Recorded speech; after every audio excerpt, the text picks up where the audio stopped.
আমার মা এবং স্ত্রীর মধ্যে বনিবনা হয় না, এ নিয়ে আমি প্রায় বিব্রতকর পরিস্থিতিতে পড়ি। কিভাবে তাদের মধ্যে পারস্পরিক সৌহার্দ্য প্রতিষ্ঠা করতে পারি, পরামর্শ দিয়ে বাধিত করবেন। প্রিয় দর্শক, মা এবং স্ত্রীর মধ্যে যখন বনিবনা হয় না, তখন আসলে ছেলেদের জন্য, স্বামীর জন্য, স্বামী হিসাবে ছেলেদের জন্য অনেক কঠিন পরিস্থিতির মুখোমুখি হতে হয়। অনেকটা পাটা পুতুর ঘষাঘষিতে যেরকম মরিচ বা অন্যান্য জিনিসপত্র যেগুলো আমরা বেঁচে থাকি সেগুলো অবস্থা যেরকম কাহিল থাকে, ঠিক একই রকম অবস্থা ছেলেদের হয়ে থাকে। তো এইরকম পরিস্থিতিতে আমরা সবসময় বলি যে উভয় পক্ষের হক এবং অধিকারগুলোর সর্বাগ্রে আমাদের জানা কর্তব্য। স্ত্রীর হক কি, মায়ের হক কি, সেটা আমাদের জানতে হবে।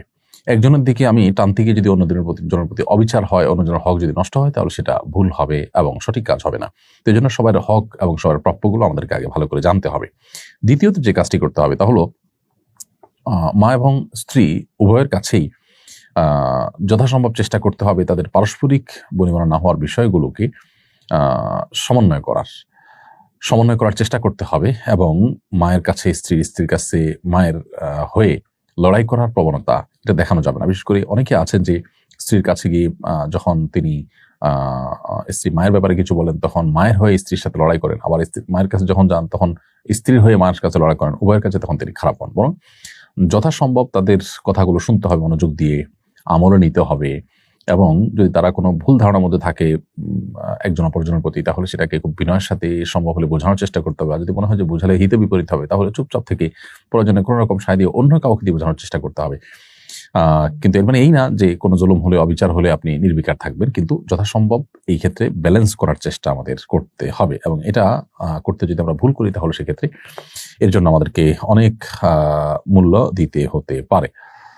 এরপরে প্রশ্ন হলো, আমাদের ইউটিউব চ্যানেল থেকে একজন প্রশ্ন করেছেন, মেয়ের বয়স 12 বছর, তবে বালেগ হওয়ার অন্য লক্ষণ তথা শারীরিক পরিবর্তন দেখা গেলেও পিরিয়ড হয়নি, তার ক্ষেত্রে শরীয়তের বিধান প্রযোজ্য হবে কিনা? দেখুন, ছেলে বা মেয়ে উভয়ের প্রাপ্তবয়স্ক হওয়ার ক্ষেত্রে মূলনীতি হলো যে শারীরিক কাঠামোতে বালেগ হওয়ার যে আলামতগুলো আছে সেগুলো বা লক্ষণগুলো আছে সেগুলো দেখা গেলে তারা প্রাপ্তবয়স্ক হিসেবে বিবেচিত হবেন, তাদের বয়স যাই হোক না কেন। নানা কারণে, বিশেষ করে সেক্সুয়াল বিষয়গুলোতে যে আপনার পশ্চিমা পৃথিবীর যে বিশেষ এজেন্ডা আছে, আমাদের দেশের এনজিওগুলো যে এজেন্ডা আছে, এগুলোর কারণে মেয়েরা এখন অনেক আগে থেকে তারা প্রাপ্তবয়স্ক হয়ে যাচ্ছে। তো যাই হোক, ছেলে এবং মেয়েদের প্রাপ্তবয়স্ক হওয়ার যে লক্ষণ আছে, বালেগ হওয়ার যে লক্ষণ আছে, শরীয়ত দৃষ্টিকোণ থেকে সেই লক্ষণগুলো পাওয়া গেলেই তাদেরকে বালেগ ধরা হবে। যেমন ছেলেদের ক্ষেত্রে দাড়ি গজানো, স্বপ্নদোষ হওয়া ইত্যাদি। মেয়েদের ক্ষেত্রে আপনার পিরিয়ড বা মাসিক শুরু হওয়া, অথবা আপনার স্বপ্নদোষ হওয়া, কিংবা শরীরের কাঠামোতে প্রাপ্তবয়স্ক নারীর মতো পরিবর্তন আসা, এর কোনোটি আসলেই কিন্তু তিনি প্রাপ্তবয়স্ক হিসেবে বিবেচিত হবেন। এর বাইরে যদি এই আলামতগুলো, চিহ্নগুলো, লক্ষণগুলো দেখা না যায় অথচ তার বয়স 15 হয়ে যায়, তাহলে সেক্ষেত্রে তিনি অবশ্যই বালেগ হয়ে যাবেন। তো লক্ষণ পাওয়া গেলেই তিনি প্রাপ্তবয়স্ক হবেন। বয়স 12 কি 11 সেটা বিবেচ্য নয়। লক্ষণ যদি পাওয়া না যায় তাহলে সর্বশেষ সীমানা হলো 15 বছর। আমার মা ইঁদুর মারার জন্য রাতে যন্ত্র পেতে রাখেন, সকালে উঠে আটকে পড়া ইঁদুরগুলোকে পানিতে চুবিয়ে মারেন, এটা জায়েজ হচ্ছে কিনা? দেখুন, ইঁদুর মারা মৌলিকভাবে নাজায়েজ কাজ না।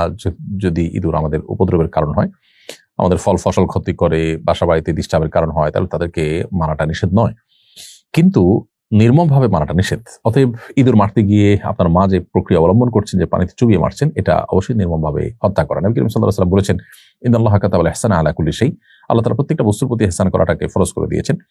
ফাইদা যাবাহতুম ফাহসিনুজ যিবহাতা ওয়া ইযা কাতালতুম ফাহসিনুল কিতলাতা, যদি তোমরা কোনো পশু জবাই করতে হয়, যুদ্ধক্ষেত্রে কোনো শত্রুপক্ষকে হত্যা করতে হয়, বিচারককে হত্যা করতে হয়, তাহলে সেক্ষেত্রে তোমরা ইহসান করবে, অর্থাৎ অনুগ্রহ করবে। সেক্ষেত্রে তোমরা অমানবিক হতে যাবে না, যথাসম্ভব মানবিক হবে এবং চেষ্টা করবে তার প্রতি যাতে কোনো অবিচার না হয় সেদিকটাকে খেয়াল রাখতে। বিধায় যেখানে যে কষ্টটা না দিলেই চলে, সেভাবে কষ্ট দিয়ে আপনার কোনো প্রাণীকেও হত্যা করা জায়েজ নাই। সেজন্য এভাবে পানিতে চুবিয়ে আপনার এই আপনার ইঁদুরকে মারা জায়েজ নাই। আপনি বিষ প্রয়োগ করলেন, কোনো যদি এক আঘাতে মেরে ফেললেন, এই জাতীয় কোনো প্রক্রিয়া আপনি অবলম্বন করতে পারেন।